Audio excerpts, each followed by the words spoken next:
Jagan movies വേൾഡിലോട്ട് എല്ലാവർക്കും സ്വാഗതം. ഇന്ന് ഞാൻ നിങ്ങളോട് പറയുന്നത് എ ഹാർഡ് ഡേ എന്നൊരു ത്രില്ലർ മൂവിനെ കുറിച്ചാണ്. ഇതിലെ നമ്മുടെ ഹീറോയ്ക്ക് അറിയാതെ പറ്റുന്നൊരു കാർ അപകടത്തിൽ ഒരാൾ കൊല്ലപ്പെടുകയാ. തുടർന്ന് അവൻ ആ ബോഡി ഒളിപ്പിക്കാൻ ശ്രമിക്കും.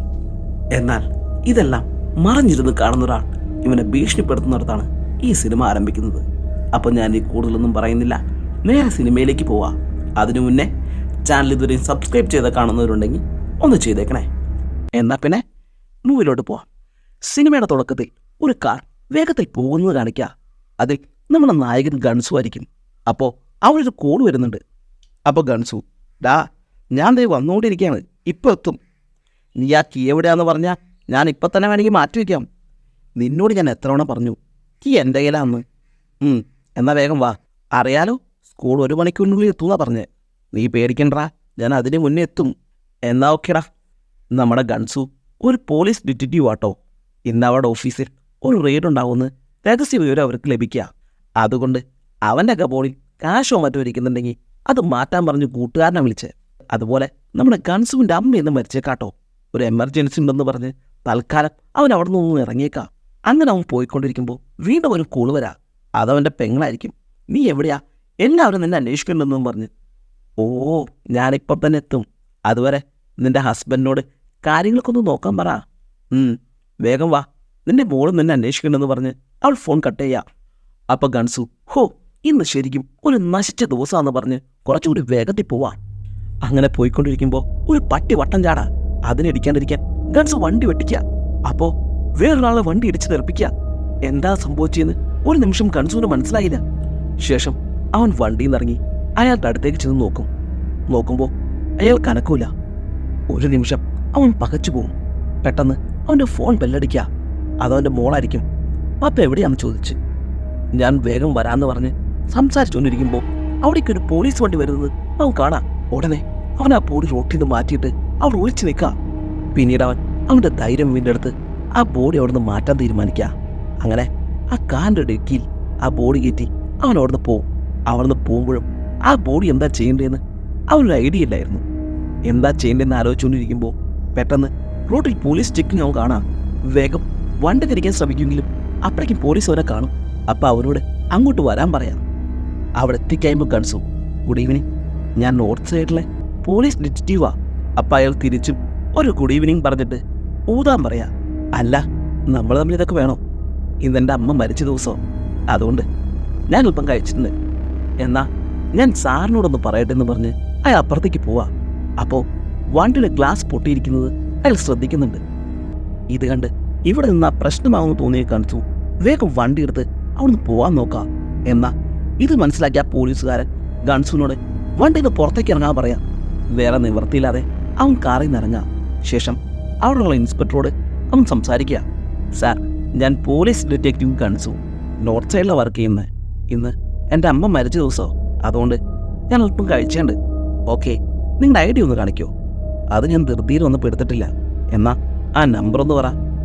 നോക്ക് സാർ, നമ്മളെല്ലാം ഓരോ ഡിപ്പാർട്ട്മെൻറ്റിൻ്റെ ശാഖകളല്ലേ, നമ്മൾ തമ്മിൽ ഇത് വേണോ? പറഞ്ഞല്ലോ, ഐഡി ചെക്ക് ചെയ്ത് ഓക്കെ ആണെങ്കിൽ നിങ്ങൾ വിട്ടോ. ആ പറഞ്ഞത് ഗൺസിന് അത്ര ഇഷ്ടാവില്ല, എങ്കിലും അവൻ നമ്പർ പറഞ്ഞു കൊടുക്കാം. ഇതിനിടയിൽ ഒരു പോലീസുകാരൻ അവൻ ഡിക്കി തുറക്കാൻ ശ്രമിക്കുന്നുണ്ട്. ഉടനെ ഗൺസു അവിടെ ചെന്ന് ആ പോലീസുകാരനെ അടിക്കുക. അതോടെ മറ്റു പോലീസുകാരെല്ലാവരും കൂടി ഗൺസുവിനെ പിടിക്കാൻ ചെല്ലും. ഒടുവിൽ പെപ്പർ സ്പ്രേ കടിച്ച് ഗൺസുവിനെ അവർക്ക് കീഴ്പ്പെടുത്താം. ഇതിനിടയിൽ ഹെഡ് കോർട്ടിൽ നിന്ന് അവർക്ക് മെസ്സേജ് വരും, ഇത് ഡിറ്റക്റ്റീവ് ഗൺസു തന്നെയാണെന്ന് പറഞ്ഞ്. ശേഷം തന്നെ പിടിച്ചിടിച്ച ആ പോലീസുകാർക്കൊക്കെ കണക്കിന് കൊടുത്തിട്ട് അവൻ അവിടുന്ന് പോവാ. ഈ സമയം അവൻ്റെ ഓഫീസിൽ ആ റെയ്ഡിന് വന്നിട്ടുള്ള ഓഫീസേഴ്സ് എത്തിയിരിക്കും. അങ്ങനെ റെയ്ഡ് നടക്കുന്നതിനിടയിൽ അവർ ഗൺസുവിൻ്റെ ടേബിളിലെത്തും. അപ്പോൾ കൊളീഗ്സ് തമ്മിൽ സംസാരിക്കുന്നുണ്ട്. അവൻ വന്ന് എല്ലാം മാറ്റിയൊന്ന്. അവൻ വന്നില്ലായിരുന്നു എന്ന് പറയുമ്പോൾ ആ നാശം പിടിച്ചവനെ കൊണ്ട് തോറ്റൂലോ എന്ന് ഒരുത്തം പറയുന്നുണ്ട്. ശേഷം അവൻ്റെ കബോർഡിൽ നിന്ന് പണം കണ്ടെടുക്കുക. അപ്പോഴേക്കും ഇവരുടെ എല്ലാം ചീഫ് അവിടേക്ക് വരും. എന്നിട്ട് എല്ലാവരെയും ചീത്ത പറയാം. നിങ്ങളെല്ലാം പല ഡിപ്പാർട്ട്മെൻറ്റായിരിക്കും, എന്നാലും അറിയാവുന്ന ഒരു സഹപ്രവർത്തകൻ്റെ അമ്മ മരിച്ചിട്ട് അനുശോചനം നടത്താതെ ഇവിടെ ഒന്ന് റെയ്ഡ് ചെയ്യാണെന്ന് ചോദിക്കും.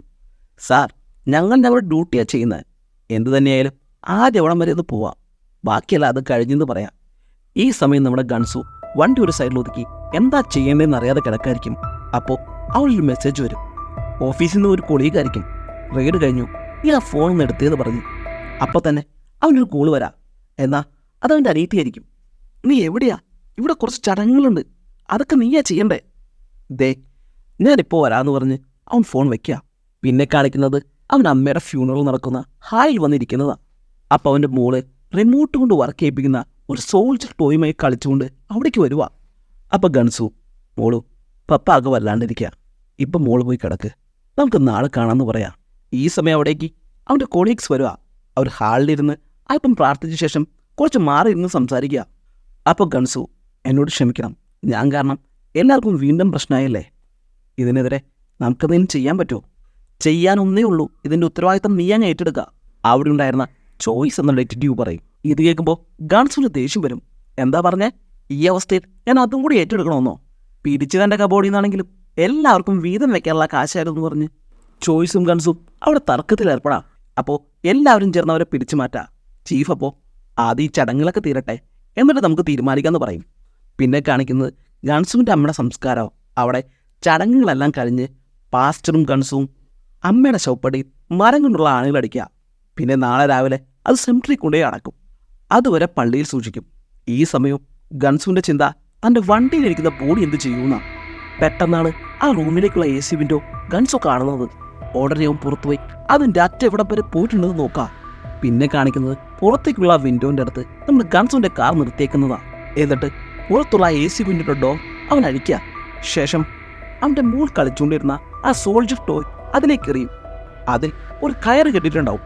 പിന്നീട് ആ ബോഡിയും അവൻ ആ AC വിൻഡോയിലേക്ക് കയറ്റി വയ്ക്കുന്നുണ്ട്.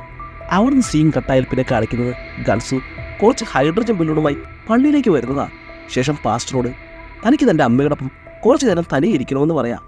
അപ്പോൾ പാസ്റ്റർ ചടങ്ങുകളെല്ലാം കഴിഞ്ഞു, ഇനി നാളെ രാവിലെ സിംതേരിയയിലേക്ക് കൊണ്ടുപോകാൻ വേണ്ടി മാത്രമോ അത് തുറക്കോളൂ. അപ്പോൾ അവൻ വീണ്ടും എനിക്ക് കഴിഞ്ഞ സമയങ്ങളിലൊന്നും വേണ്ട ഒരു അമ്മയോടൊപ്പം ഇരിക്കാൻ കഴിഞ്ഞിട്ടില്ല, അതുകൊണ്ട് ദയവായി എന്നെ അനുവദിക്കണമെന്ന് പറയാം. അപ്പോൾ പാസ്റ്റർ നിങ്ങൾ നല്ലൊരു മകനാണ് ഗൺസു, അതുകൊണ്ട് കുറച്ച് സമയത്തേക്ക് ഞാൻ അനുവദിക്കാമെന്ന് പറയാം. ശേഷം പാസ്റ്റർ അമ്മയുടെ മൃതദേഹം ഇരിക്കുന്ന റൂം അവന് തുറന്നു കൊടുക്കുക. അപ്പോൾ അവൻ്റെ കയ്യിൽ ഹൈഡ്രജൻ ബലൂൺ കണ്ട് അയാൾ ചോദിക്കുന്നുണ്ട് ഇതെന്തിനാന്ന്. ഇത് ഞാൻ മകൾക്ക് വേണ്ടി വാങ്ങിച്ചതാ, അവളാണെങ്കിൽ പെങ്ങടൊപ്പം വീട്ടിലോട്ട് പോയി. അധികം വൈകരുതെന്ന് ഒന്നുകൂടെ പറഞ്ഞിട്ട് പാസ്റ്റർ അവിടുന്ന് പോവാ. പാസ്റ്റർ പോയതും ഗൺസു റൂം ഉള്ളിൽ നടക്കുക. ശേഷം തൻ്റെ കയ്യിലുള്ള ഹൈഡ്രജൻ ബലൂൺ നേരെ ക്യാമറയുടെ അടിയിൽ വന്നു നിന്ന് കൈവിടും. അതോടെ ബലൂൺ ചെന്ന് ക്യാമറയെ മറയ്ക്കും. ഉടനെ ഗൺസു ആ AC വിൻഡോ തുറന്ന് റിമോട്ട് ഉപയോഗിച്ച് ആ സോൾജർ ടോയ് അവൻ്റെ അടുത്തേക്ക് വരുത്താൻ ശ്രമിക്കുക. അതുപോലെ അവൻ്റെ ഷൂവിൻ്റെ ലേസുകൾ ഉപയോഗിച്ച് പെട്ടിയിലടിച്ചിരിക്കുന്ന ആണികൾ അവൻ ഊരാ. ഈ സമയം എന്തോ ശബ്ദം കേട്ട് ഒരു സ്ത്രീ അവിടെ വന്ന് നോക്കുന്നുണ്ട്. അപ്പോൾ റൂമിൽ ആരും ഉണ്ടെന്ന് അവൾക്ക് മനസ്സിലാവും. ഉടനെ അവൾ ആരെങ്കിലും വിളിച്ചു കൊണ്ടുവരാനായി വേഗം അവിടുന്ന് പോവാ. ഈ സമയം ശവപ്പട്ടിലടിച്ചിരിക്കുന്ന ആണികൾ അവൻ ഊരിയിട്ടുണ്ടാവും. ശേഷം ആ സോൾജർ ടോയ് എവിടെ എത്തിയെന്ന് അവൻ പോയി നോക്കാം. എന്നാൽ അത് ഇടയ്ക്ക് വെച്ച് നിന്ന് പോയിട്ടുണ്ടാവും. പിന്നെ അമ്മയുടെ പെട്ടി കിടന്ന ഒരു കുരിശ് ഉപയോഗിച്ച് അവനത് തട്ടിയെടുക്കുക. പിന്നെ നമ്മൾ കാണുന്നത് ആ ടോയുടെ കാലിൽ കെട്ടിരിക്കുന്ന കയറുപയോഗിച്ച് ആ ബോഡി അതിനുള്ളിലൂടെ അവൻ വലിച്ചെടുക്കുക. അതുപോലെ അവിടുന്ന് പോയ സ്ത്രീ ഒരാളെയും കൂട്ടി അവിടേക്ക് വന്നിട്ടുണ്ടാവും. എന്നാൽ അവർ വന്നു നോക്കുമ്പോൾ അപ്പോൾ അവിടുന്ന് ശബ്ദമൊന്നും കേൾക്കില്ല. എന്നാൽ ഒന്നുകൂടി ഉറപ്പുവരുത്താനായി കൂടെയുള്ള ആ സെക്യൂരിറ്റി ക്യാബിനിലേക്ക് വിളിക്കുന്നുണ്ട്. അപ്പോൾ അയാൾ ക്യാമറ നോക്കിയിട്ട് പറയും അവിടെ നിന്നൊന്നും കാണാൻ പറ്റുന്നില്ലെന്ന്. ഇത് പാസ്റ്റ് എന്നറിയിക്കുന്നതോടെ അയാൾ താക്കോലുമായി അങ്ങോട്ട് വരുക. എന്താ അതിനു മുന്നേ ഗൺസു അമ്മയുടെ മൃതദേഹത്തോടൊപ്പം ആ ബോഡിയും കയറ്റി ആണികൾ അടിച്ചിട്ടുണ്ടാവും. എല്ലാം കഴിഞ്ഞെന്ന് കരുതി സമാധാനമായി ഇരിക്കുമ്പോഴാണ് അവിടെ ഒരു ശബ്ദം കേൾക്കുന്നത്. നോക്കുമ്പോൾ അത് പെട്ടിക്കുള്ളിൽ നിന്നായിരിക്കും. മരിച്ചാളുടെ ഫോൺ റിങ് ചെയ്യുന്നു. ഇത് കേൾക്കുന്നതോടെ അവൻ വീണ്ടും പെട്ടി ഊരാൻ ശ്രമിക്കുക. എന്നാൽ പാസ്റ്റർ വരുന്ന ശബ്ദം അപ്പോഴേക്കും അവൻ കേൾക്കും. ഇനി എന്താ ചെയ്യേണ്ടതെന്നറിയാതെ അവനെപ്പോൾ അവിടെ നിൽക്കുക. എന്നാൽ പാസ്റ്റർ അവിടേക്ക് കയറുമ്പോഴേക്കും ഫോണിൻ്റെ റിങ് നിന്നിട്ടുണ്ടാവും. ശേഷം പാസ്റ്റർ അവിടെ മൊത്തത്തിലൊന്നും നോക്കുന്നുണ്ട്. ഇത് കാണുന്ന ഗൺസു വേഗം റൂമിൽ നിന്ന് ഇറങ്ങാം. അതുകൊണ്ട് തന്നെ പാസ്റ്ററിനും വേഗം അവിടെ നിന്ന് ഇറങ്ങേണ്ടി വരുക. പിന്നെ കാണിക്കുന്നത് പിറ്റേ ദിവസമാണ്. അപ്പോൾ ബോഡി സിംതേരിയയിലേക്ക് കൊണ്ടുപോവുക. ശേഷം ബോഡി അവിടെ അടക്കും. അങ്ങനെ എല്ലാ പ്രശ്നങ്ങളും തീർന്നു എന്ന് കരുതി ഗൺസു അവിടെ നിന്ന് പൊട്ടിക്കരയുന്നുണ്ട്, അമ്മ എന്നോട് ക്ഷമിക്കണമെന്ന് പറഞ്ഞ്. എന്നാൽ യഥാർത്ഥ പ്രശ്നങ്ങൾ തുടങ്ങാൻ പോകുന്നതേ ഉണ്ടായിരുന്നുള്ളൂ.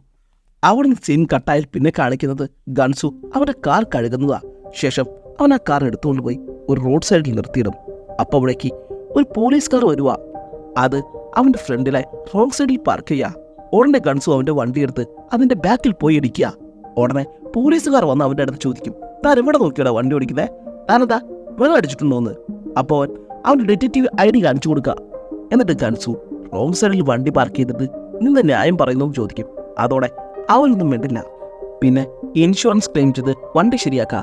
അങ്ങനെ വണ്ടി ഇടിച്ചത് മറ്റൊരു വണ്ടിയുടെ പിന്നിലാണെന്ന് അവൻ വരുത്തി തീർക്കും.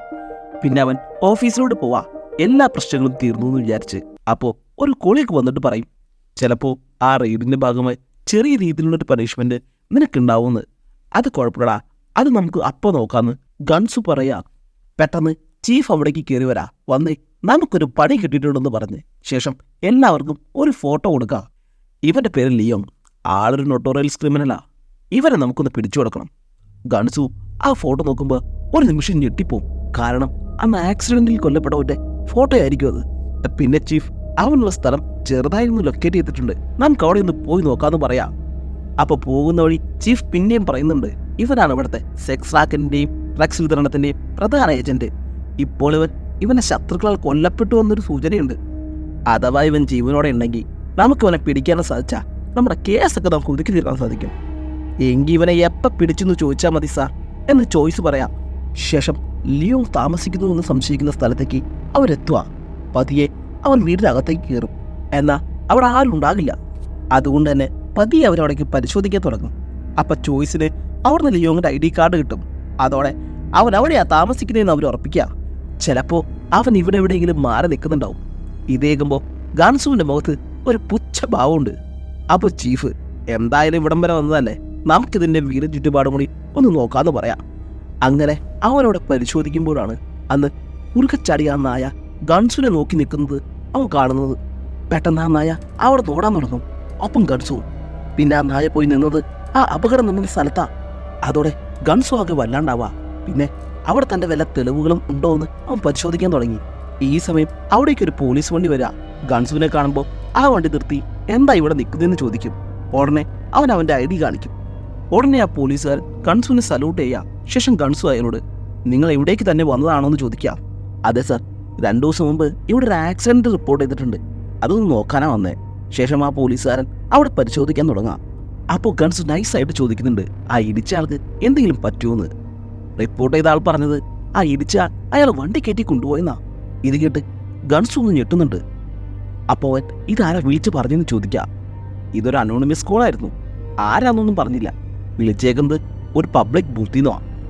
അവരങ്ങനെ സംസാരിച്ചുകൊണ്ടിരിക്കുമ്പോൾ നമ്മളെ ചോയ്സും ചീഫും അവിടേക്ക് വരുക. അപ്പോൾ ചോയ്സ് എന്നറിയാവുന്ന ഒരു പോലീസുകാരനായിരിക്കും അത്. പിന്നെ അവർ തമ്മിൽ സംസാരിക്കാൻ തുടങ്ങും. ആക്സിഡൻറ്റ് റിപ്പോർട്ട് അന്വേഷിക്കാൻ വന്നതാണെന്ന് പറയുമ്പോൾ എന്തെങ്കിലും തുമ്പ് കിട്ടിയോന്ന് ചോയ്സ് ചോദിക്കുക. ഇതുവരെ ഒന്നും കിട്ടിയിട്ടില്ല. പിന്നെ ആ സെക്യൂരിറ്റി ക്യാമറ പരിശോധിച്ചാൽ എന്തെങ്കിലും കിട്ടുമായിരിക്കും. അപ്പോഴാണ് ഗൺസു അവിടെയുള്ള പോസ്റ്റിൽ ഒരു സെക്യൂരിറ്റി ക്യാമറ ഉള്ളത് കാണുന്നത്. ഇനി എന്താ ചെയ്യേണ്ടതെന്നറിയാതെ ഗൺസു ആകെ വല്ലാണ്ടാവാ. അപ്പോൾ നമ്മുടെ ചീഫ് പറയും, നമുക്കും കൂടി ആ ക്യാമറ ഒന്ന് പരിശോധിക്കാം. ഈ ലിയോങ്ങിൻ്റെ വീട് ഇവിടെ ആയതുകൊണ്ട് എന്തെങ്കിലും തുമ്പ് കിട്ടാതിരിക്കില്ല. ഇത് കേൾക്കുന്ന ഗൺസു, എന്നാൽ ഞാൻ പോയി ഇതിൻ്റെ വിഷലെടുത്തേച്ച് വരാമെന്ന് പറയാം. അപ്പോൾ ചീഫ്, നീ ഒറ്റയ്ക്ക് നോക്കിക്കോളോ, പിന്നെന്താ, ഞാൻ വിഷലുമായി ഓഫീസിലോട്ട് വരാം. ആ പോലീസുകാരനെ അങ്ങോട്ട് വിളിക്കി, നമുക്ക് എല്ലാവർക്കും എന്നിട്ട് ഒന്നിച്ചിരുന്ന് നോക്കാം. എന്നാൽ അങ്ങനെ ചെയ്യാമെന്ന് പറഞ്ഞ് ചീഫും ആ പോലീസുകാരൊക്കെ അവിടുന്ന് പോവാം. പിന്നെ കാണിക്കുന്നത് കുറച്ച് സ്നാക്സും ആ സെക്യൂരിറ്റി ക്യാമറയുടെ വിഷ്വലൊക്കെ ആയിട്ട് ഗൺസ് ഓഫീസിലേക്ക് വരുന്നതാണ്. ശേഷം അവരൊന്നിച്ചിരുന്ന് വിഷ്വൽസ് പരിശോധിക്കാൻ തുടങ്ങും. ഗൺസു തൻ്റെ വണ്ടി അടിച്ച ഭാഗങ്ങളെല്ലാം കട്ട് ചെയ്ത് മാറ്റിയിട്ടുണ്ടാവും. ഒപ്പം അതിൻ്റെ ക്ലാരിറ്റിയും കുറയ്ക്കും. അപ്പോൾ ചോയ്സ് പറയുന്നുണ്ട്, ഇത് നോക്കിയിട്ട് എന്ത് മനസ്സിലാവാനാണെന്ന്. പെട്ടെന്ന് ഒരു കാർ ബ്രേക്ക് ചവിട്ടുന്ന പോലെ അവന് തോന്നാം. കുറച്ചു കഴിയുമ്പോൾ ആ കാർ തിരിച്ചു പോകുന്നതായും അവർ കാണുന്നുണ്ട്. അതിലെന്തോ പന്തികേട് തോന്നിയ ചോയ്സ് ആ വണ്ടി പോസ് ചെയ്ത് അതിൻ്റെ കാർ നമ്പർ വായിക്കാൻ നോക്കാം. എന്നാൽ ക്ലാരിറ്റി കുറവായതുകൊണ്ട് അവനത് വായിക്കാൻ പറ്റുന്നില്ല. എന്നാൽ ആ കാറിൻ്റെ മോഡൽ ലോട്ടസ് ആണെന്ന് അവന് മനസ്സിലായി. ഇതൊക്കെ കേൾക്കുമ്പോൾ നമ്മുടെ ഗൺസൂനെ നെഞ്ച് പെടയുന്നുണ്ട്. ഒപ്പം ആ വീഡിയോ മൊത്തത്തിൽ കളയാത്തിൽ സങ്കടവും. അതുപോലെ ചോയ്സ്, അല്ല ഗൺസു, നിന്റെ കാറിൻ്റെ മോഡലും ലോട്ടസ് അല്ലേ, നിനക്ക് ഈ വണ്ടിയിൽ അവർ വായിക്കാൻ പറ്റുമെന്ന് നോക്കിയെന്ന് പറഞ്ഞ് ഗൺസൂനെ അങ്ങോട്ട് വിളിക്കുക. എന്നാൽ അവന് പറ്റില്ല എന്ന് പറയും. എന്നാൽ പിന്നെ ഇനി വണ്ടിയുടെ ലിസ്റ്റ് എടുക്കാമെന്ന് ചോയ്സ് പറയാം. ശേഷം അതിനുള്ള കാര്യങ്ങൾ ചെയ്യും. അവിടുന്ന് സീൻ കട്ടായാൽ പിന്നെ കാണിക്കുന്നത് ഗൺസുവിൻ്റെ വീടാ. അവൻ ഈ പ്രശ്നത്തിൽ നിന്ന് എങ്ങനെ രക്ഷപ്പെടാം എന്ന് ആലോചിക്കുകയായിരിക്കും. പിറ്റേ ദിവസം ഓഫീസിലെത്തുന്ന ഗൺസു ആദ്യം നോക്കുന്നത് വണ്ടിയുടെ ലിസ്റ്റാ. അതിൽ അവൻ്റെ വണ്ടിയുടെ നമ്പർ കാണുമ്പോൾ അവനാകെ വല്ലാണ്ടാവാ. പെട്ടെന്ന് അവിടേക്കൊരു കോൾ വരും. ഗൺസു ആട്ടോ ആ ഫോൺ എടുക്കുന്നേ. അപ്പോൾ അയാൾ, ഞാനൊരു പിടികിട്ടാപ്പുള്ളിയെക്കുറിച്ചുള്ള ഇൻഫോർമേഷൻ പറയാൻ വിളിക്കുന്നേ. അപ്പോൾ ഗൺസു, ഒരു നിമിഷം, ഞാനൊരു പേനയും പേപ്പറും എടുക്കട്ടെ. ശേഷം ഇനി പറ, ഞാൻ നിങ്ങളിപ്പോൾ അന്വേഷിക്കുന്ന ലിയോങ്ങിനെ ഇവിടെ വെച്ച് കണ്ടു. ഇത് കേൾക്കുന്ന ഗൺസു ഒന്ന് പോടോടുന്ന് ചുമ്മാ പിച്ചും പേയും പറയാതെ, ഇവിടെ ഞാൻ കല്ലെങ്കിൽ തന്നെ 100 കൂട്ടം പണിയുണ്ടെന്ന് പറഞ്ഞ് ഫോൺ വെക്കാം. എന്നാൽ അയാൾ പിന്നെയും വിളിക്കും. ഇത്തവണ ഫോൺ എടുക്കുന്നത് വേറൊരാളായിരിക്കും. എന്നാൽ അയാളോട് ആദ്യം എടുത്ത പോലീസുകാരന് ഫോൺ കൊടുക്കാൻ പറയാം. അപ്പോൾ ഫോൺ എടുത്ത് ഗൺസു, എന്താടാ പോലീസ് ഡിറ്റക്റ്റീവ് ഓഫീസിലോട്ട് വിളിച്ച് കളിക്കാണോ എന്ന് ചോദിക്കാം. ഞാൻ നിങ്ങൾ അന്വേഷിക്കുന്ന ഒരു പിടികിട്ടാപ്പുള്ളിയെക്കുറിച്ച് ഒരു ഇൻഫോർമേഷൻ തരാൻ ആഗ്രഹിക്കുന്നു. അതെങ്ങനെ കളിയാകും? ശരി, എങ്കിൽ നീ പറ, അവനിപ്പോൾ എവിടെയുള്ളേ? അത് തന്നെ എനിക്ക് നിന്നോടും ചോദിക്കാറുള്ളത്. അവനിപ്പോൾ എവിടെയുണ്ട്? നീ അവനെയും കൊണ്ട് എങ്ങോട്ടാ പോയേ? അവൻ ആകാശത്തേക്ക് പറന്നു പോയോ അതോ ഭൂമി തന്നെ ഉണ്ടോ? അല്ലെങ്കിൽ പിന്നെ ആ കറുത്ത ലോട്ടസ് കാറിൽ തന്നെ ഉണ്ടാവും. ഇത് കേൾക്കുന്നോടെ ഗൺസ് വേഗം ഫോൺ കട്ട് ചെയ്യുക. ഉടനെ അവന് മൊബൈൽ ഫോൺ ബെല്ലടിക്കുക. ഇതൊക്കെ ഓഫീസിൽ എടുത്ത് നോക്കുന്നുണ്ടോ? അതുകൊണ്ട് തന്നെ ഫോൺ എടുത്തുകൊണ്ട് അവൻ ഓഫീസിൽ നിന്ന് പതിയെ ഇറങ്ങുക. ശേഷം നീ ആരാന്ന് ചോദിക്കുക. ഞാനോ?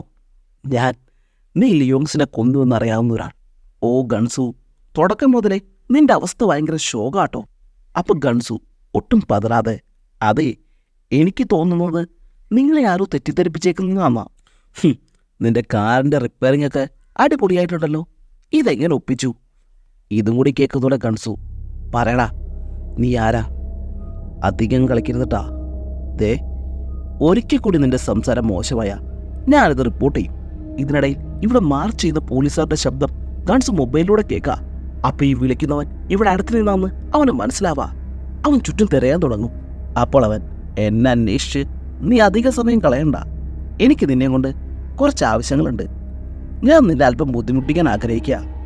മറിച്ച് എന്നെ ബുദ്ധിമുട്ടിക്കാൻ ശ്രമിച്ചാ ഞാനത് റിപ്പോർട്ട് ചെയ്യും എന്ന് പറഞ്ഞ് അവൻ ഫോൺ കട്ട് ചെയ്യുക. അപ്പോൾ ഗൺസു ഒരുത്തൻ പബ്ലിക് ബൂത്തിൽ നിന്ന് ഇറങ്ങി പോണത് കാണാം. ഉടനെ ഗൺസും തൻ്റെ കാറെടുത്ത് പുറകെ പോകുന്നുണ്ട്. എന്നാൽ അവൻ അയാളെ പിടിക്കാൻ സാധിക്കില്ല. അവിടുന്ന് സീൻ കട്ടായാൽ പിന്നെ കാണിക്കുന്നത് ആ ഫോൺ ചെയ്താൽ പോലീസ് ഹെഡ് ഓഫീസിലേക്ക് കയറിപ്പോണതാ. ശേഷം അയാൾ പോലീസ് ചീഫിൻ്റെ യൂണിഫോം ഇട്ട് തിരിച്ചു വരാം. ഇവനാണ് നമ്മുടെ കഥയിലെ വില്ലൻ പാർക്ക്. അന്ന് അപകടം നടന്നപ്പോൾ അതുവഴി പോയ പോലീസ് വണ്ടിയിൽ ഇവരുണ്ടായിരുന്നു.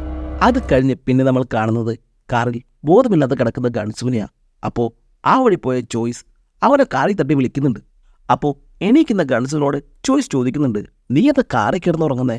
ഓ, ചുമ്മാ ഒന്ന് കിടന്നാടാ, പിന്നെ അങ്ങ് ഉറങ്ങിപ്പോയി, അറിഞ്ഞില്ല. അല്ല, നിങ്ങളെന്താ ഈ വഴിക്ക്? ഓ, ഞങ്ങളൊന്ന് നടക്കാൻ ഇറങ്ങിയതാ. അപ്പോൾ നമ്മുടെ ലിയോങ്ങിൻ്റെ ലാസ്റ്റ് ടവർ ലൊക്കേഷൻ ഈ ഭാഗത്താണ് കാണിക്കുന്നത്. എന്നാൽ പിന്നെ ഇങ്ങോട്ടാവെന്ന് വെച്ച് നടന്നതാ. അല്ല, നിൻ്റെ അമ്മേനെ ഇവിടെയല്ല ഇടയ്ക്കേക്കുന്നേ? മോൻ അമ്മേനെ കാണാൻ വന്നതാണോ? ആ, അങ്ങനൊരു ഉദ്ദേശം കൂടി ഉണ്ടായിരുന്നു. ആ, എന്നാൽ ശരിയടാന്ന് പറഞ്ഞ് അവരെപ്പോൾ അവിടെ പിരിയുക. അവർ പോയി കഴിഞ്ഞതും ഗൺസിന് വീണ്ടും ഒരു കോഴി വരാ. ഉടനെ ഗൺസ് അതെടുക്കും. അപ്പോൾ പാർക്ക്, ഒരു പോലീസുകാരൻ ഓട്ടത്തിൽ ഇത്രയും മോശമാവാൻ പാടില്ല കേട്ടോ. ഇത് കേൾക്കുന്ന ഗൺസു, നമുക്കിപ്പോൾ ഒന്ന് സംസാരിക്കാമോ എന്ന് ചോദിക്കാം. ഓ, അതിനെന്താ? നീ എന്നെ എങ്ങനെയാ കണ്ടേ? ലിയോയെ ഞാൻ കുഴിച്ചുവിടുമ്പോൾ അവിടെ മൊത്തം ഇരുട്ടായിരുന്നല്ലോ. ഗൺസു ചുമ്മാ അങ്ങ് പറയും. അപ്പോൾ പാർക്ക്, അവിടെ മൊത്തം ഇരുട്ടോ? എനിക്കൊന്നും അറിയില്ല എന്നുള്ളൂ എൻ്റെ വിചാരം. നമുക്ക് എല്ലാ കാര്യങ്ങളും എപ്പോഴും മറച്ചു വയ്ക്കാനാവില്ല ഗൺസു. അതേടാ, നിനക്കൊന്നും അറിയില്ല. അറിയാമായിരുന്നെങ്കിൽ നീ ആ സ്ഥലം റിപ്പോർട്ട് ചെയ്തേനെ. ടാ, നീ ഓർത്തോ, അവനെ നീ ഒരിക്കലും കണ്ടുപിടിക്കില്ല. അവനെ ഞാനാ അടയ്ക്കേ. അതിന് യാതൊരു തെളിവുമില്ല. നിന്നെക്കൊണ്ട് ചെയ്യാൻ പറ്റുന്നത് നീ ചെയ്യടാന്ന് പറഞ്ഞ് ഗൺസ് ഫോൺ വയ്ക്കാം. പിന്നെ കാണിക്കുന്നത് വീണ്ടും അവരുടെ ഓഫീസാണ്. അപ്പോൾ അവിടേക്ക് ഒരു ആക്സിഡൻറ്റ് കേസ് റിപ്പോർട്ട് ചെയ്യാനുണ്ടെന്ന് പറഞ്ഞ് ഒരു കോൾ വരിക. ഉടനെ ഗൺസ് വന്ന് ആ ഫോൺ കട്ട് ചെയ്യുക. അത് വെറുതെ ഇങ്ങനെ വിളിക്കുന്നതാ, ഇന്നലെ തുടങ്ങിയതാന്ന് പറയും. പിന്നെയും പലതവണ ഫോൺ വരുന്നുണ്ട്. അതെല്ലാം ഗൺസ് കട്ട് ചെയ്ത് കളയും. കുറച്ച് കഴിയുമ്പോൾ അവിടേക്ക് നമ്മുടെ വില്ലൻ പാർക്ക് നടന്നു വരാ. വന്നപാടെ പാർക്ക് ഗൺസും എടുത്തിട്ട് അടിക്കാം. ഞാൻ ഫോൺ ചെയ്താ നീ കട്ടാക്കണമെന്ന് ചോദിച്ച് ഉടനെ അവിടെയുള്ള എല്ലാവരും കൂടി പാർക്കിനെ പിടിച്ച് മാറ്റുക. ഗൺസ് ആണെങ്കിൽ ആകെ ഞെട്ടിത്തെരിച്ചിരിക്കുക. അപ്പോൾ പാർക്ക് പെട്ടെന്ന് ഗൺസിനെ നോക്കിയിട്ട്, അയ്യോ, എനിക്ക് ആൾ മാറിപ്പോയെന്ന് തോന്നുന്നു. ഞാൻ എൻ്റെ കയ്യിൽ നിന്ന് കാശ് കടം വാങ്ങിയ ഒരാളാണെന്ന് വിചാരിച്ചാൽ തല്ലിയേ. ബെസ്റ്റ്. ഞാൻ വിചാരിക്കായിരുന്നു നിങ്ങൾ തമ്മിൽ പരിചയം ഉണ്ടാവാൻ സാധ്യതയില്ലല്ലോ എന്ന് ചോയ്സ് പറയും. പിന്നെ ഇവൻ പോലീസ് ഹെഡ് ഓഫീസിൻ്റെ ചീഫാണ്. ഇവനാണ് നമ്മുടെ കൈക്കൂലി കേസ് ഒതുക്കി തീർത്തത്. അപ്പോൾ പാർക്ക് പിന്നെയും ചോര തുടയ്ക്കാനായി ടിഷ്യൂ പേപ്പർ എടുത്തുകൊണ്ട് ഗൺസുവിൻ്റെ അടുത്തേക്ക് ചെല്ലുന്നുണ്ട്. ഞാൻ ചീഫിനെ ഒന്ന് കാണാൻ വന്നതാന്ന് പറഞ്ഞ്. എന്നാൽ ഗൺസ് ഓനെ മൈൻഡ് ചെയ്യില്ല. ശേഷം പാർക്ക് വാഷ്റൂമിലോട്ട് പോവാ. കുറച്ച് കഴിയുമ്പോൾ ഗൺസും അങ്ങോട്ട് പോകുന്നുണ്ട്. അവനെ കാണുമ്പോൾ പാർക്ക്, ഞാൻ നിന്നെ ഒന്ന് തനിച്ച് കാണാനിരിക്കുകയായിരുന്നു. മനുഷ്യർ 2 തരത്തിലുണ്ട്. ഒന്ന്, നല്ലൊരു അടി കിട്ടിക്കഴിഞ്ഞാൽ വാലാടി തലയും താത്തി നിൽക്കുന്നവർ. രണ്ടാമത്തവർ തിരിച്ചടിക്കാൻ ശ്രമിക്കുന്നവർ. നീ ഇതിലേതിൽപ്പെടും? അപ്പോൾ കൺസു, നിനക്കെന്താ വേണ്ടേ? എനിക്കോ? എനിക്ക് നിനക്കിട്ടൊരു പണി തന്നെ ഒന്നുമില്ല. അതുകൊണ്ട് തന്നെ ആ ലിയോങ്ങിനെ ഏൽപ്പിച്ചേക്ക്. അത് കുറച്ച് ബുദ്ധിമുട്ടാണ്. അവനിപ്പോൾ എവിടെയാണെന്ന് പോലും എനിക്കറിയില്ല. പിന്നീട് 1, 2 പറഞ്ഞൊരു തെറ്റും അതൊരടിയിൽ അവസാനിക്കുന്നത്. അപ്പോൾ ഗൺസുന് ശരിക്കും കിട്ടുന്നുണ്ട്. ശേഷം നാളെ വൈകുന്നേരത്തിനുള്ളിൽ അവൻ്റെ ബോഡിയെങ്കിലും എനിക്ക് കിട്ടണമെന്ന് പറഞ്ഞ് പാർക്ക് അവിടുന്ന് പോവാ. അവിടുന്ന് സീൻ കട്ടായാൽ പിന്നെ കാണിക്കുന്നത് ഗൺസു അവൻ്റെ കാറിൽ വേഗം പോകുന്നതാ. പാർക്ക് ലിയോങ്ങിനെ ഇങ്ങനെ അന്വേഷിക്കുന്നുണ്ടെങ്കിൽ അതിനെന്തെങ്കിലും കാര്യമുണ്ടാവുമെന്ന് അവന് തോന്നാം. അവൻ പോകുന്നത് നേരെ അമ്മയുടെ കുഴിമാടത്തിലേക്കായിരിക്കും. അവിടെ ചെന്ന് ലിയോങ്ങിൻ്റെ ബോഡി പുറത്തെടുത്ത് പരിശോധിക്കാം. അപ്പോൾ അവനൊരു മൊബൈൽ കിട്ടും. ഒപ്പം തൻ്റെ വണ്ടി ഇടിക്കുന്നതിന് മുമ്പ് അവന് വെടിയേറ്റിട്ടുണ്ടെന്ന് അവന് മനസ്സിലാവാം. ശേഷം ഗൺസു ആ മൊബൈലും എടുത്ത് ലിയോങ് താമസിച്ചിരുന്ന വീട്ടിലോട്ട് പോവാം. എന്നിട്ട് അവിടെ ചെന്ന് ഫോൺ ചാർജ് ചെയ്യുക. ഫോൺ ഓണാക്കുമ്പോൾ ലൊക്കേഷൻ വേറെ കാണിക്കാതിരിക്കാനാ അവൻ അവിടേക്ക് പോകുന്നത്. ഫോൺ ചാർജായി ഓണാക്കിയതും ലിയോങ്ങിൻ്റെ ഫോൺ ബെല്ലടിക്കുക. ഉടനെ ഗൺസു ഫോൺ എടുക്കും. അപ്പോൾ അവിടെ നിന്ന്, ലിയോ, നീ എവിടെയാ? നിന്നെ വിളിച്ചിട്ട് കിട്ടുന്നില്ലല്ലോ. ഞാൻ പേടിച്ചു പോയി. നീ ആ പാർക്കിൻ്റെ കയ്യിലെങ്ങാനും പെട്ടു എന്ന് വിചാരിച്ച്. നീ ഇപ്പോൾ എവിടെയാ? ഹലോ, എന്താ നീ ഒന്നും മിണ്ടാത്തേ? ഇത് പാർക്കല്ലേ? പെട്ടെന്ന് എന്തോ പന്തികേട് തോന്നി ആ ഫോൺ വിളിച്ചവൻ ഫോൺ കട്ടാക്കുക. എന്നാൽ ഗൺസു ആ വിളിച്ച ഫോൺ നമ്പർ ഓഫീസിൽ കൊടുത്ത് അവൻ്റെ അവസാന ടവർ ലൊക്കേഷനും അതാരാണെന്ന് കണ്ടുപിടിക്കാൻ പറയാ. അതനുസരിച്ച് ഓഫീസിലുള്ള ഒരു പയ്യൻ അതിൻ്റെ ഫുൾ ഡീറ്റെയിൽസ് എടുക്കും. ശേഷം അവൻ ഗൺസുവിനെ വിളിക്കുക. അവൻ്റെ പേര് ഹ്യൂൺ. 3 തവണ ജയിലിൽ ശിക്ഷ അനുഭവിച്ചിട്ടുണ്ട്. ഈ ലിയോങ്ങുമായിട്ടുള്ള പരിചയം അവിടെ വെച്ചായിരിക്കാം. അപ്പോൾ ഗൺസു അവൻ്റെ ഫോട്ടോയും ലാസ്റ്റ് ടവർ ലൊക്കേഷനും അയച്ചു തരാൻ പറയാം. ഈ സമയം ഓഫീസിലോട്ട് നമ്മുടെ ചോയ്സ് വരുവാ. അപ്പോൾ ആ ഓഫീസിലെ പയ്യൻ ചോയ്സിനോട് ഗൺസു ആരുടെ പുറകെ പോയേക്കാന്ന് പറയാ. അവന് വട്ടാന്ന് ചോയ്സ് അപ്പോൾ പറയുന്നുണ്ട്. അപ്പോഴാണ് ചോയ്സ് ഗൺസുവിന് ഓവർ സ്പീഡ് വന്നിരിക്കുന്ന പെറ്റി മേശപ്പുറത്ത് വെച്ചിരിക്കുന്നത് കാണുന്നത്. അതിൽ അവൻ്റെ വണ്ടിയുടെ ഫോട്ടോയും ഉണ്ടാവും. അത് കാണുമ്പോൾ അവൻ്റെ വണ്ടിയുടെ ഫ്രണ്ട് അവൻ പറഞ്ഞ ആക്സിഡൻറ്റ് മുമ്പ് സംഭവിച്ചതാണെന്ന് ചോയ്സിന് മനസ്സിലാവാം. അതോടെ അന്ന് ആക്സിഡൻ്റ് ഉണ്ടായ വണ്ടി ഗൺസുവിൻ്റെ ആണെന്ന് ചോയ്സിന് മനസ്സിലാവും. ഈ സമയം ഗൺസു ആ ഓഫീസിലെ പയ്യൻ അയച്ചു കൊടുത്ത ലൊക്കേഷനിൽ ഹ്യൂണിൻ്റെ ഫോട്ടോ വെച്ച് അവിടെ മൊത്തം തിരയാ. പെട്ടെന്ന് അവിടെ നിന്ന് ഒരുത്തനിറങ്ങി ഓടാൻ തുടങ്ങും. ഒപ്പം ഗൺസുവും. അത് ഹ്യൂൺ തന്നെയായിരുന്നു. കുറച്ചു നേരത്തെ ഓട്ടപ്പാച്ചലിന് ശേഷം ഗൺസു ഓനെ പിടിക്കും. ശേഷം ഒരു കെട്ടിടത്തിൻ്റെ തുഞ്ചത്ത് കൊണ്ടുപോയി കെട്ടിയിടും. എന്നിട്ട് ഗൺസു, എനിക്ക് നിന്നോട് കുറച്ച് കാര്യങ്ങൾ ചോദിക്കാനുണ്ടെന്ന് പറയാം. എനിക്കൊന്നും അറിയില്ല സാർ, പക്ഷേ എനിക്കറിഞ്ഞേ പറ്റൂ. പറ, പാർക്ക് എന്തിനാ ലിയോങ്ങിനെ അന്വേഷിക്കുന്നത്? വീണ്ടും ഹ്യൂൺ എനിക്കൊന്നും അറിയില്ലെന്ന് പറയുമ്പോൾ ഗൺസു അവനെ താഴേക്ക് തള്ളിയിടാൻ പോവാ. ഉടനെ ഹ്യൂൺ, ഞാൻ പറയാമെന്ന് പറയാ. പിന്നീട് അവൻ പറയാൻ തുടങ്ങും. അത് ലിയോങ് പാർക്കിൻ്റെ താക്കോൽ മോഷ്ടിച്ചു. താക്കോലോ? അതെ, പാർക്കിൻ്റെ സ്വകാര്യ ലോക്കറിൻ്റെ താക്കോൽ. അതിനകത്ത് എന്താ? ഡ്രഗ്സോ? പാർക്ക് പോലീസായിരിക്കുമ്പോൾ റെയ്ഡിലും മറ്റും പിടിക്കുന്ന ഡ്രഗ്സുകൾ പാർക്കിൻ്റെ നിർദ്ദേശപ്രകാരം ലിയോങ് കൊള്ളയടിക്കും. ശേഷം അവർ അത് വിറ്റ് കോടികൾ ലാഭം ഉണ്ടാക്കും. അവിടുന്ന് സീൻ കട്ടായിൽ പിന്നെ കാണിക്കുന്നത് ഗൺസു ഒരു കാറിൽ പോകുന്നതാ. അപ്പോൾ മനസ്സിൽ പറയുന്നുണ്ട്, ആ താക്കോൽ അതെന്തായാലും ലിയോങ്ങിൻ്റെ ബോഡി തന്നെ ഉണ്ടാവും. അതാണ് അവൻ ഇപ്പോഴും ആ ബോഡി അന്വേഷിക്കുന്നത്. പിന്നെ കാണിക്കുന്നത് ഒരു മെറ്റൽ ഡിറ്റക്ടർ ഉപയോഗിച്ച് ലിയോങ്ങിൻ്റെ ബോഡി പരിശോധിക്കുന്ന ഗൺസുവിനെയാണ്. ഒടുവിൽ ആ താക്കോൽ ഗൺസുവിന് അവിടുന്ന് ലഭിക്കും. എന്നാൽ പെട്ടെന്ന് അവിടേക്ക് ഒരു വെളിച്ചം വരും. ഒപ്പം ഒരു ശബ്ദവും, ഗൺസു അനങ്ങരുത്. അവൻ നോക്കുമ്പോൾ അത് ചോയ്സ് ആയിരിക്കും. ശേഷം അവൻ ഗൺസുവിനോട് മാറി നിൽക്കാൻ പറയാ. ടാ, ഞാനൊന്ന് പറയട്ടെ, ഞാനല്ല ഇത് ചെയ്തത്. നീ ഒന്നും പറയണ്ട. നമ്മൾ വലിയ മാതൃകാ പോലീസൊന്നുമല്ല. എന്നാലും ഇതിത്തിരി കൂടിപ്പോയെന്ന് പറഞ്ഞ് ചോയ്സ് ഗൺസുവിൻ്റെ കയ്യിൽ വിലങ്ങിടാം. പിന്നീട് അവർ കാറിലിരുന്ന് സംസാരിക്കുക. അപ്പം ചോയ്സ്, നീ ഇതിന് എങ്ങനെ ഊരാൻ പോകുന്നേ? അതെനിക്ക് വിട്ടേക്ക്. ഡാ, നിനക്ക് കാര്യങ്ങൾ അറിയാവുന്നതല്ലേ? ബോധപൂർവം അല്ലാത്ത നരഹത്യക്കും ശവശരീരം ഒളിപ്പിച്ചതിനും നിനക്ക് പണി കിട്ടും. പിന്നെ നിന്നെപ്പറ്റി ആരും ചിന്തിക്കില്ല. നിന്റെ അമ്മയില്ലാത്ത കുട്ടികളെ ആരെങ്കിലും നോക്കുമെന്ന് നീ ചിന്തിച്ചിട്ടുണ്ടോ? എന്നാ എന്തെങ്കിലും കാണിക്കുന്നു പറഞ്ഞ് ചോയ്സ് അവൻ്റെ വിലങ്ങൂരാ. അപ്പോൾ ഗൺസു പറയുന്നുണ്ട്, ആ പോലീസ് ഡയറക്ടർ പാർക്കാണ് എല്ലാത്തിനും പിന്നിലെന്ന്. ശേഷം അവരെല്ലാം പറയാൻ തുടങ്ങും. അപ്പോൾ ഗൺസുവിനൊരു കോൾ വരിക. അത് പാർക്കായിരിക്കും. നീ ഇന്ന് കാറിൽ നിന്ന് പുറത്തിറങ്ങി ഒരു പ്രധാനപ്പെട്ട കാര്യം പറയാനുണ്ടെന്ന് പറയാ. അപ്പോൾ അവൻ വണ്ടിയിൽ നിന്നിറങ്ങി എന്താ കാര്യമെന്ന് ചോദിക്കും. അപ്പോൾ കുറച്ചുകൂടി മുന്നോട്ട് വരാൻ പറയും. ഗൺസു പിന്നെയും മുന്നോട്ട് നീങ്ങാ. പെട്ടെന്ന് ചോയ്സിൻ്റെ കാറിൻ്റെ മുകളിലോട്ട് ഒരു വലിയ കണ്ടെയ്നർ വന്ന് വീഴുക. ഇത് കണ്ടവന് ഒരു നിമിഷം ശ്വാസം എടുക്കാൻ പോലും കഴിയില്ല. പെട്ടെന്ന് അവന് വീട്ടിൽ ഒരു കോള് വരുവാ. എങ്ങനെയുണ്ട് എൻ്റെ ക്രെയിൻ ഓപ്പറേറ്റർ? മിടുക്കനാണല്ലേ. പറഞ്ഞ പോലെ തന്നെ അവൻ കാര്യം ചെയ്തു. ഡാ, നിന്നോട് ഞാൻ പറഞ്ഞതല്ലേ അവൻ്റെ ബോഡി കൊണ്ടുതരാന്ന്. പിന്നെ നീ എന്തിനാണ് അത് ചെയ്തേ? നീ കരയണോ? വികാരങ്ങൾ നിയന്ത്രിക്കാൻ കഴിഞ്ഞില്ലെങ്കിൽ എങ്ങനെയാണ് ഡിറ്റക്റ്റീവ് കാണിച്ചു കേസിൽ ശ്രദ്ധ കേന്ദ്രീകരിക്കാൻ പറ്റുന്നേ? ഡാ, ഇനി നിനക്ക് നിന്റെ വഴി, എനിക്ക് എൻ്റെ വഴി. നീ നോക്കിക്കോ, നിന്നെ ഞാൻ തീർക്കൂടാ. അപ്പോൾ പാർക്ക് ഒന്ന് ഹോൾഡ് ചെയ്യണേ. പാർക്കപ്പോൾ ഗൺസുവിൻ്റെ വീട്ടിലേക്ക് അവൻ്റെ ഫ്രണ്ടാണെന്ന് പറഞ്ഞ് കയറായിരിക്കും. ശേഷം പാർക്ക്, ഞാൻ ദേ നിന്റെ വീട്ടിലുണ്ട്, നിനക്ക് തീർക്കണമെങ്കിൽ നീ വേഗം വാടാ. ഇത് കേട്ട് പേടിച്ചു പോകുന്ന ഗൺസു അവരെ ഒന്നും ചെയ്യരുതെന്ന് പറയാം. ശേഷം അവൻ വേഗം വീട്ടിലോട്ട് പോവാ. എന്നാൽ ഗൺസു വീട്ടിലോട്ട് ചെല്ലുമ്പോഴേക്കും പാർക്ക് അവിടുന്ന് പോയിരിക്കും. പിന്നെ ഗൺസു കുറച്ചു നേരം തൻ്റെ ബോർഡടുത്ത് ചെന്നിരിക്കും. അപ്പോൾ അവനൊരു മെസ്സേജ് വരും. ഇന്ന് വൈകുന്നേരം 6 മണിക്കുള്ളിൽ ലിയോങ്ങിൻ്റെ ബോഡി എനിക്ക് കിട്ടിയ നിന്റെ കുടുംബത്തെ ഞാൻ ഒന്നും ചെയ്യില്ല എന്ന് പറഞ്ഞ്. വേറെ നിവർത്തിയില്ലാതെ അവൻ ആ ബോഡി കൊടുക്കാൻ തീരുമാനിക്കുക. അന്ന് വീട്ടിൽ നിന്ന് ഇറങ്ങുന്നതിന് മുമ്പ് അവൻ പെങ്ങളോട് പറയുന്നുണ്ട്, ഇന്ന് വൈകുന്നേരം ഞാൻ നിങ്ങൾക്കൊരു ഡിന്നർ ബുക്ക് ചെയ്തിട്ടുണ്ട്, നിങ്ങളങ്ങോട്ട് പൊക്കോളാം, ഞാൻ അവിടേക്ക് എത്തിക്കോളാം. അവിടെ നിന്ന് അവൻ നേരെ പോകുന്നത് അവൻ്റെ ഓഫീസിലോട്ടാ. എന്നിട്ട് അവൻ്റെ ഗണ്ണിൻ്റെ ബുള്ളറ്റ് അവിടെ നിന്ന് ഒപ്പിട്ട് വാങ്ങാം. അപ്പോഴാണ് അവിടെ ടൈം ബോംബ് ഇരിക്കുന്നത് അവൻ കാണുന്നത്. അപ്പോൾ തന്നെ അവിടെയുള്ള പോലീസുകാരൻ്റെ ശ്രദ്ധയിൽപ്പെടാതെ അവൻ അത് കൈക്കലാക്കാം. പിന്നീട് ആ ബോംബ് അവൻ ലിയോങ്ങിൻ്റെ ബോഡിയിൽ വെക്കും. ശേഷം അവൻ പാർക്കിൻ്റെ അടുത്തേക്ക് പോവാ. പാർക്കപ്പോൾ അവനെയും കാത്ത് ഒരു പുഴയുടെ തീരത്ത് നിൽക്കുന്നുണ്ടാവും. അവിടേക്ക് എത്തിയ ഗൺസു വേഗം ബോഡി കൊണ്ടുപോയി അവൻ്റെ കാറിലോട്ട് വെക്കുക. അപ്പോൾ പാർക്ക് അവൻ്റെ കയ്യിലുള്ള മെറ്റൽ ഡിറ്റക്ടർ ഉപയോഗിച്ച് അത് പരിശോധിക്കുന്നുണ്ട്. ഇത് കണ്ട് ഗൺസ് ഒന്ന് ഞെട്ടും.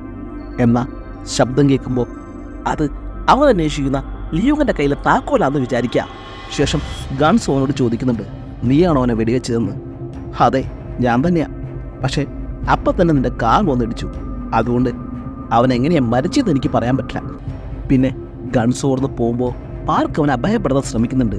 അപ്പോൾ ഗൺസു, ഡാ, നമ്മൾ വർഷങ്ങളായി പോലീസാ, അതുകൊണ്ട് നിന്റെ ബുദ്ധി എന്താണെന്ന് എനിക്കറിയാം. നീ വിളിച്ച ഞാൻ ചുമ്മാ വരുമെന്ന് നീ കരുതുന്നുണ്ടോ? നീ എന്നെ കൊന്ന പിറ്റേ ദിവസം നീ നടത്തിയിട്ടുള്ള എല്ലാ ഡ്രഗ്സ് ഡീലിങ്ങിനെ കുറിച്ചുള്ള റിപ്പോർട്ടും എല്ലാ ഓഫീസിലെത്തും. ഇത് കേൾക്കുമ്പോൾ പാർക്കൊന്ന് പതറും. അല്ലെങ്കിലും ഞാനെന്തിനാ നിന്നെ കൊല്ലുന്നേ? നമുക്ക് ഒരേ വണ്ടിയിൽ സഞ്ചരിക്കാമെന്നൊക്കെ പറയാം. ശേഷം പാർക്ക് വണ്ടിയെടുത്ത് അവിടുന്ന് പോവാ. അപ്പോൾ ഗൺസു ആ ടൈം ബോംബ് ഓളാക്കുന്നുണ്ട്. പിന്നെ വണ്ടി കുറച്ചങ്ങ് നീങ്ങിയതും ആ ടൈം ബോംബ് പൊട്ടിത്തെറിച്ച് വണ്ടി റിവറിലോട്ട് മറയാം. ഉടനെ ഗൺസു തൻ്റെ തോക്കുമായി അവിടേക്ക് ചെന്ന് നിൽക്കുന്നുണ്ട്. അവനെങ്ങാനും പുറത്തേക്ക് വന്ന വെടിവെച്ച് കൊല്ലാനായിട്ട്. എന്നാൽ വണ്ടി മൊത്തത്തിൽ മുങ്ങിപ്പോകുന്നതല്ലാതെ അവൻ അവിടേക്ക് പൊന്തി വരില്ല. എല്ലാം മംഗളകരമായി അവസാനിച്ചു എന്ന് ഗൺസു വിചാരിക്കും. അവിടുന്ന് സീൻ കട്ടായി പിന്നെ കാണിക്കുന്നത് ഗൺസുവിൻ്റെ വീടാ. അവിടുന്ന് അവൻ ഡിന്നറിന് പോകാനായി ഒരുങ്ങുമ്പോൾ പെട്ടെന്ന് കഥയിൽ ആരോ മുട്ടുന്ന ശബ്ദം അവൻ കേൾക്കാം. ആദ്യം തുറക്കാനൊരു ഭയം തോന്നിയെങ്കിലും അവൻ പോയി തുറക്കാം. അപ്പോൾ ചോര ഒലിപ്പിച്ച മുഖവുമായി പാർക്ക് വീട്ടിലോട്ട് കയറാം. ഇത് കണ്ട ഗൺസു ഞെട്ടൽ മാറാതെ അവിടെ തന്നെ വിറങ്ങലിച്ച് നിൽക്കാം. അപ്പോൾ പാർക്ക്, നീ എന്താടാ ഇങ്ങനെ നോക്കുന്നേ? ഞാൻ നീന്തൽ മത്സരത്തിൽ റെക്കോർഡിട്ടാണ് പോലീസിൽ കയറിയെന്ന് പറഞ്ഞ് അവൻ ഗൺസൂൺ ഇടിക്കുക. പിന്നെ വലിയൊരു അടിപിടിയായിരിക്കും അവിടെ ഉണ്ടാവുന്നത്. ആ ഇടിയിൽ ഗൺസൂൺ നല്ലോണം പരിക്ക് പറ്റുന്നുണ്ട്. ഒപ്പം അവൻ്റെ ഗൺ അവിടെ താഴ്ത്തു വീഴും. അത് രണ്ടുപേരും എടുക്കാൻ ശ്രമിക്കുന്നതിനിടെ അതിൽ നിന്ന് വെടിപൊട്ടി പാർക്ക് മരണപ്പെടാ. അവിടെ നിന്ന് സീൻ കട്ടായാൽ പിന്നെ കാണിക്കുന്നത് പാർക്കിൻ്റെ വണ്ടി പുഴയിൽ നിന്ന് പൊക്കിയെടുക്കുന്നതാ. അതുപോലെ പാർക്കിൻ്റെ എല്ലാ അനധികൃത ഇടപാടുകളെക്കുറിച്ചുള്ള റിപ്പോർട്ടും പോലീസുകാർക്ക് ലഭിച്ചിട്ടുണ്ടാവും. എന്നാലും ഗൺസൂനെതിരായ കുറ്റങ്ങൾ വളരെ വലുതാട്ടോ. വണ്ടി ഇടിച്ച് നിർത്താതെ പോവാ, തെളിവ് നശിപ്പിക്കൽ, ഒരു ഓഫീസറുടെ കൊലപാതകം എന്നിങ്ങനെയാ. എന്നിരുന്നാലും പോലീസുകാരുടെ വലിയൊരു തലവേദനയായ നാട്ടിലെ ഡ്രഗ്സിൻ്റെ ഉറവിടം കണ്ടെത്തിയതിനാലും ഇത് ഇവരുടെ തന്നെ കൂട്ടത്തിൽ ഒരാളായതുകൊണ്ട് തന്നെ അവർ ഈ കേസൊക്കെ ഒതുക്കി തീർക്കാനായിട്ട് നോക്കുക. ഗൺസുവിനും കുഴപ്പമൊന്നും വരില്ല എന്നറിയുമ്പോൾ അവൻ്റെ സീനിയർ ഓഫീസറും ഇത് സമ്മതിക്കും. എന്നാൽ ഗൺസു ജോലി റിസൈൻ ചെയ്യാൻ തീരുമാനിക്കുക. അപ്പം ചീഫ് പറയുന്നുണ്ട്, നീ റിസൈൻ ചെയ്തെന്ന് കരുതി നിൻ്റെ പ്രശ്നങ്ങളൊന്നും തീരില്ല. പിന്നെ ഇങ്ങനെ ചെയ്താൽ ജോയ്സിൻ്റെ അമ്മയ്ക്കോ വീട്ടുകാർക്കോ സന്തോഷമാകുമോ നിൻ്റെ വിചാരം? അവനില്ലാത്ത ഈ ഓഫീസിൽ എനിക്ക് വർക്ക് ചെയ്യാൻ സാധിക്കില്ല സാറെന്ന് പറഞ്ഞ് ഗൺസ് ഓടുന്ന് പോവാ. അവിടുന്ന് സീൻ കട്ടായിൽ പിന്നെ കാണിക്കുന്നത് അവൻ്റെ അമ്മയുടെ കല്ലറയാണ്. അത് നല്ല ഉറപ്പോടെ അവനത് കെട്ടിക്കുക. ശേഷം ഗൺസ് അവൻ്റെ പെങ്ങളുടെ ഹസ്ബൻഡിനോടും അവളോടും നമുക്ക് ഒരുമിച്ചൊരു റെസ്റ്റോറൻറ്റ് തുടങ്ങാമെന്നൊക്കെ പറയാം. ഇത് കേൾക്കുമ്പോൾ അവർക്കും ഭയങ്കര സന്തോഷവും. പിന്നെ അമ്മയുടെ കുഴിമാടത്തിൽ ചെന്ന് ഗൺസും മോളും പ്രാർത്ഥിക്കുക. അപ്പോൾ പാർക്ക് അന്വേഷിക്കുന്ന ലിയോങ്ങിൻ്റെ താക്കോൽ അവിടെ കിടക്കുന്നത് ഗൺസ് കാണാം. അത് കാണുമ്പോൾ ആ ബാങ്ക് ലോക്കറിൽ എന്താ ഉള്ളതെന്ന് അറിയാൻ അവനൊരു ആഗ്രഹം തോന്നും. ശേഷം അവൻ ആ താക്കോലെടുത്ത് ആ പ്രൈവറ്റ് ബാങ്കിൽ പോവാ. അവിടെ ചെന്ന് അത് തുറന്നു നോക്കുമ്പോൾ കാണുന്നത് കോടിക്കണക്കിന് പൈസ അവിടെ അടക്കി വെച്ചിരിക്കുന്നതാ. ഇത് കാണുന്നതോടെ ഈ സിനിമ അവസാനിക്കുക. അപ്പോൾ സിനിമ എല്ലാവർക്കും ഇഷ്ടപ്പെട്ടു എന്ന് വിചാരിക്കുന്നു. പുതിയൊരു മൂവിയായി വന്നവരേക്കും ബൈ.